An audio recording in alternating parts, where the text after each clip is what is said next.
इकडे कल्याण आणि ठाण्याच्या उमेदवारांची घोषणा आता महायुतीकडून करण्यात आलेली आहे आणि कल्याणमधून पुन्हा श्रीकांत शिंदे यांना उमेदवारी जाहीर करण्यात आली आहे। ठाण्यामधून नरेश म्हस्के यांच्या नावाची घोषणा झाली आहे। शिवसेना शिंदे गटाकडून कल्याण ठाण्याचे उमेदवार जाहीर करण्यात आलेले आहेत। त्यामुळे आता कल्याण आणि ठाण्याची जागा ही शिवसेना शिंदे गट लढणार असल्याचं निश्चित झालेलं आहे। त्यामुळे आता कल्याण डोंबिवलीमध्ये श्रीकांत शिंदे विरुद्ध ठाकरे गटाच्या वैशाली दरेकर अशी ही लढत आहे आणि ठाण्यामध्ये ठाकरे गटाचे राजन विचारे विरुद्ध शिंदे गटाचे नरेश म्हस्के अशी ही लढत होणार आहे।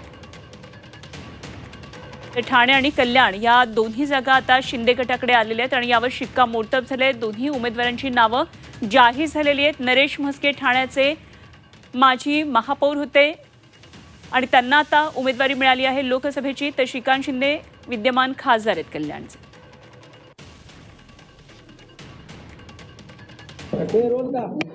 Role camera action. अमृत नोनी गॅस्ट्रिन, अपचन, ऍसिडिटी, गॅस्ट्रबल ह्यापैकी तुम्हाला कुठलाही गॅस्ट्रिक प्रॉब्लेम झाला, उपाय एकच, अमृत नोनी गॅस्ट्रिन।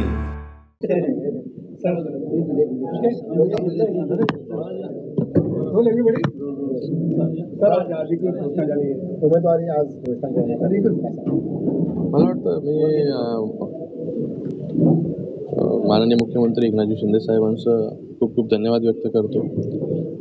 सगळ्या महायुतीच्या सर्वच्या सर्व जे नेते आहेत, माननीय देवेंद्रजी फडणवीस साहेब असतील, अजितदादा असतील, या सगळ्यांचंही खूप खूप धन्यवाद व्यक्त करतो की पुन्हा एकदा जे आहे की तिसऱ्यांदा या कल्याण लोकसभेमधून जे आहे हे अधिकृतरित्या घोषणा जी आहे ती आज झालेली आहे। आज ठाणे असेल किंवा कल्याण असेल, या दोन्ही जागेची घोषणा झालेली आहे आणि या दोन्ही जागा ज्या आहेत महायुतीच्या, मी असेल किंवा नरेशजी म्हस्के असतील। नरेशजी म्हस्के एक कार्यकर्ता, महानगरपालिकेमधून त्यांची सुरुवात झाली। आज जे आहे हा ठाणे लोकसभा त्यांना रिप्रेझेंट करण्याचा चान्स जो आहे